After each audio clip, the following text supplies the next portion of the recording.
देश के सर्वोच्च और सबसे शक्तिशाली कार्यालय दफ्तर यानी प्राइम मिनिस्टर ऑफिस पर आज बेहद गंभीर आरोप लगे। और सच कहूं तो प्रधानमंत्री का खुद का दफ्तर, अपना दफ्तर मिस्टर मोदी का, उस पर गंभीर आरोप हैं। और मोदी के सबसे खास अफसर हिरेन जोशी पर तो मानो सवालों की, आरोपों की आज बौछार हो गई।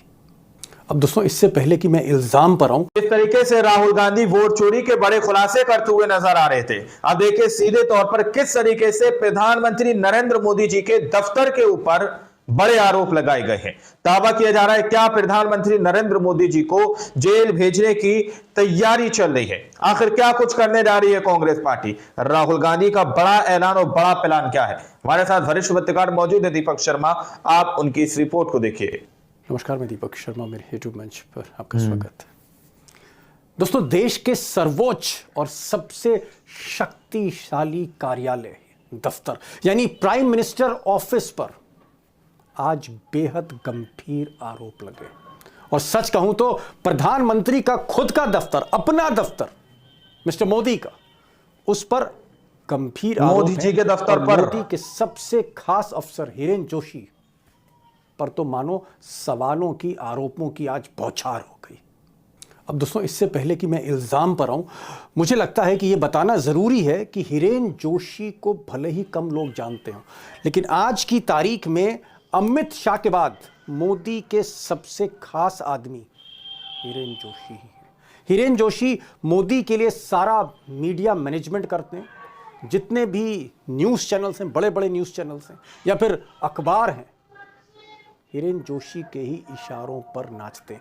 और अगर अमित शाह मोदी को चुनाव जीत कर देते हैं हाथ में, तो हिरेन जोशी मोदी की सारी मीडिया इमेज को निखारते हैं। और आप कह सकते हैं कि मोदी का कद बढ़ाने में, ये जो किंग साइज उनका जो कद है, उसके पीछे हिरेन जोशी मेन आर्किटेक्ट है। लेकिन आज प्राइम मिनिस्टर ऑफिस के सर्वशक्तिमान अफसर, सबसे ताकतवर अफसर पर आज कांग्रेस ने आरोपों की झड़ी लगा दी। कांग्रेस ने प्रधानमंत्री मोदी से पूछा है, सवाल किया है कि वो ये बताएं कि हिरेन जोशी उनके दफ्तर में बैठकर क्या बिजनेस कर रहे हैं। ये पहला आरोप था। कांग्रेस ने यह भी पूछा है कि बिजनेस किस नेचर का है, उनके बिजनेस पार्टनर कौन है। इस पर प्रधानमंत्री कार्यालय सफाई दे। सुनिए, पवन खेड़ा, कांग्रेस के मुख्य प्रवक्ता, चेयरमैन उनके मीडिया के। देश को जानने का हक है। उनकी बिजनेस पार्टनर्स कौन कौन हैं, यह भी देश को जानने का हक है। क्या बिजनेस कर रहे थे हिरेन जोशी प्रधानमंत्री कार्यालय में बैठकर, यह भी देश में को जानने का हक है। कौन सी बेटिंग ऐप थी, क्या था, किसमें वो हिस्सेदारी है, उनकी चर्चाएं चल रही हैं सोशल मीडिया पर। और अगर सरकार जल्दी बाहर आकर कुछ नहीं बोलेगी, खुलासा नहीं करेगी, स्पष्टीकरण नहीं देगी, तो जाहिर सी बात है ये चर्चाएं चलेंगी मोबाइल्स पर। अब आरोप यहीं खत्म नहीं हुए। कांग्रेस ने प्रधानमंत्री मोदी से यह भी पूछा है कि क्या हिरेन जोशी उनके साथ विदेशी दौरों पर गए, अमेरिका गए, यूरोप गए, और उनके फॉरेन में लिंक्स क्या हैं, फॉरेन में बिजनेस लिंक्स क्या हैं, और क्या कुछ इस तरह की डीलिंग हुई है जहां पर कहीं ना कहीं राष्ट्रीय हित से समझौता हुआ है। अभी बहुत गंभीर आरोप है। सुनिए, कांग्रेस को सुनिए, आरोप सुनिए। विदेशों में इनके क्या लिंक्स हैं, जब विदेश यात्रा की, क्या राष्ट्र के हितों का कोई समझौता किया हिरेन जोशी ने अपने साथियों से मिलकर अमेरिका में या जहां भी अमेरिका में, या ये सारी खुलासे अब आएंगे सामने निकलकर। ये देश जो है ना, लोकतंत्र को आप इतनी आसानी से मार नहीं सकते। बिल्कुल, कोशिश बहुत कर ली आपने। अब प्रधानमंत्री के कार्यालय पे बहुत बड़ा सवालिया निशान खड़ा हो गया। एक महत्वपूर्ण व्यक्ति, उसके रिश्ते, व्यावसायिक रिश्ते, उसके निजी रिश्ते, क्योंकि निजी कुछ नहीं होता प्रधानमंत्री के कार्यालय में। क्या निजी है, सार्वजनिक ऑफिस है वो। क्या संबंध इससे है, उन संबंधों का क्या नुकसान इस देश को हुआ, ये पारदर्शिता से देश को जानने का हक है। और सरकार का कर्तव्य है कि पारदर्शिता से हिरेन जोशी का पूरा प्रकरण देश के सामने रखें। लेकिन जो सबसे अहम बात है वो ये है कि विपक्ष ने कहा है कि अगर प्राइम मिनिस्टर ऑफिस, मोदी का दफ्तर इन आरोपों पर सफाई नहीं देता, स्पष्टीकरण नहीं देता, क्लैरिफाई नहीं करता, तो फिर अगला खुलासा कांग्रेस खुद करेगी। यानी कांग्रेस चुप नहीं बैठेगी, विपक्ष चुप नहीं बैठेगा। अगर मोदी नहीं बताते, एक्शन नहीं लेते, सफाई नहीं देते कि इल्ज़ाम सही है या झूठ है, तो फिर कांग्रेस ही सड़क पे आकर खुलासा करेगी। अब ये बड़ी बात है। अब दोस्तों, ये मामला वाकई बहुत गंभीर है, क्योंकि मामला किसी मंत्री का या मुख्यमंत्री के दफ्तर का नहीं है, किसी यूनियन कैबिनेट मिनिस्टर का भी नहीं। ये मामला देश के सबसे हाईएस्ट ऑफिस का है, प्राइम मिनिस्टर ऑफिस का मामला है, प्रधानमंत्री के दफ्तर का मामला है। और इसमें देखना ये होगा कि क्या प्रधानमंत्री दफ्तर सामने आकर सफाई देता है, क्योंकि जानकारियां अभी तक जो मिल रही हैं आधी अधूरी हैं। मुकम्मल जानकारियां तो प्रधानमंत्री के पास ही होंगी। तो क्या प्रधानमंत्री विपक्ष का जवाब देंगे? वो कहेंगे कि बातें निराधार हैं, और अगर सही हैं तो क्या एक्शन होगा? क्या कोई जांच इसमें होगी, या फिर कहीं ना कहीं जिसने सवाल उठाए हैं उसी की घेराबंदी एजेंसियां करने लग जाएंगी? जाहिर तौर पर ऐसे सेंसिटिव इशू पर, वो भी प्राइम मिनिस्टर ऑफिस का मामला हो, जल्दी कोई गेस्ट आने को तैयार नहीं होता। ये भी सच्चाई है, कोई बोलना नहीं चाहता। गोदी मीडिया ने तो पूरा ब्लैकआउट ही कर दी इस खबर को। पवन खेड़ा की कहीं भी प्रेस कॉन्फ्रेंस नहीं चली।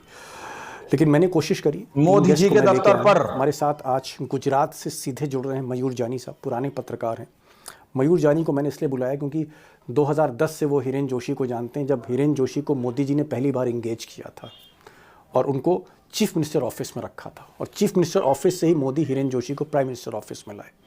मयूर जानी साहब को सुनिएगा कि भाई क्या एक्शन हो सकता है इस पर। हमारे साथ शीतल सिंह होंगे। शीतल सिंह, आप कह सकते हैं कि उनकी भी 3-4 दशक की पत्रकारिता है। प्रधानमंत्री कार्यालय से लेकर और उत्तर प्रदेश के योगी के दफ्तर तक वो फोकस करते हैं। उनको भी सुनिए वो क्या कहते हैं। और उमाकांत जी जो पिछले 25-30 वर्षों से प्राइम मिनिस्टर ऑफिस को कवर करते हैं, उनसे भी मैंने पूछा कि भाई ऐसे मामलों में पीएमओ का, यानी प्राइम मिनिस्टर ऑफिस का स्टैंड क्या होता है?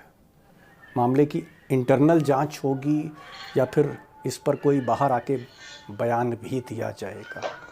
क्या मयूर जानी साहब, मैं, क्योंकि आप मोदी जी को जब वो मुख्यमंत्री थे तब से आप फॉलो कर रहे हैं, और कई बड़े अखबारों में, कई बड़े न्यूज़ चैनल्स में आप गुजरात के स्टेट कॉरेस्पॉन्डेंट रहे।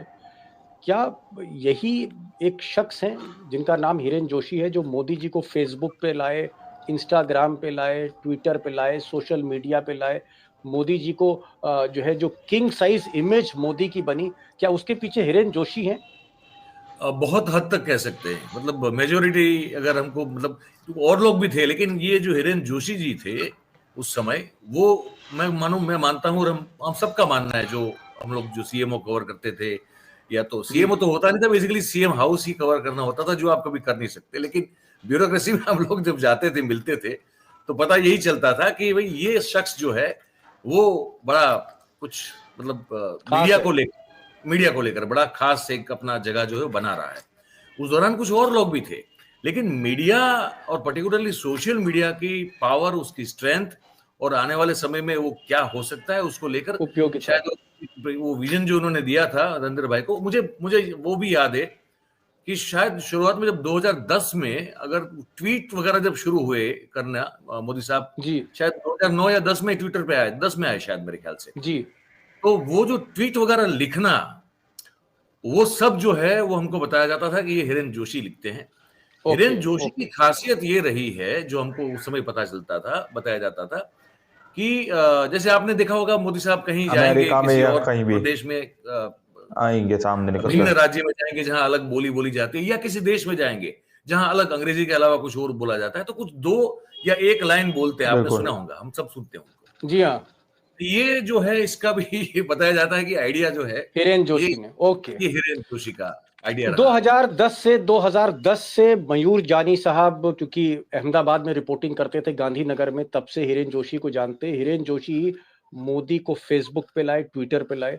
हिरेन जोशी ही वो शख्स हैं जिन्होंने मोदी का मीडिया मैनेजमेंट किया, और मोदी जी जब तमिलनाडु में जाके तमिल बोलते हैं, केरल में जाके मलयालम बोलते हैं, या अफ्रीका में जाके अफ्रीकांस बोलते हैं, या किसी स्पेन में जाके स्पेनिश बोलते हैं, जो पहली लाइन होती है हाँ। वो मिस्टर हिरेन जोशी की स्क्रिप्टेड होती है, वो करते हैं वो। खैर बहरहाल ये एक चीज क्लियर हो गई कि 2010 से मोदी के साथ जुड़े हैं, 2025 आ गया लेकिन 2025 उनको सूट नहीं किया।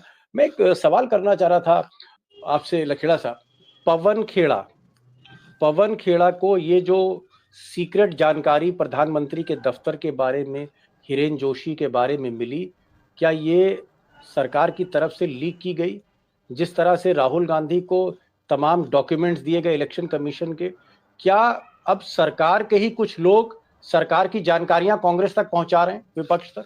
देखिए, किसी सिस्टम का, दीपक जी, मेरा अनुभव है प्राइम मिनिस्टर ऑफिस का, या 8-10 जो भी प्राइम मिनिस्टर के ऑफिस मैंने कवर किए, मेरा एक्सपीरियंस ये है कि जब नाव डूबने वाली होती है तो सबसे पहले वहां से चीजें लीक होनी शुरू होती हैं। और लीक कौन करते हैं? जो वहां की कार्यप्रणाली से नाराज है, जो उस पाप के घड़े में अपना सर नहीं देना चाहते कि इस पाप के घड़े को आप भी सर पर ढो रहे थे। तो वो सारे अधिकारी, वो सारे बाबू, वो सारे क्लर्क और कुछ ऐसे लोग हैं जो तो लगता है यार ज्यादा हो रहा है, ये ज्यादा हो रहा है, ये मतलब अब। तो आप लोगों ने इस वीडियो को शुरू से आखिर तक देखा। वीडियो के अंदर साफ तौर पर बात की गई है कि किस तरीके से प्रधानमंत्री नरेंद्र मोदी जी के दफ्तर पर कांग्रेस बड़े से बड़े आरोप लगाती हुई नजर आ रही है, आरोपों की छड़ी लगाती हुई नजर आ रही है, आरोपों के बौछार करती हुई नजर आ रही है। जरा सोचिए कि किस तरीके से मामला और किस तरीके से खेल चल रहा है। दोस्तों, ये तस्वीरें अपने आप में बहुत कुछ बयां करती हैं। स्टार्टिंग में मैंने आप लोगों से कहा कि आप प्रधानमंत्री नरेंद्र मोदी जी को जेल भेजने की तैयारी चल रही है।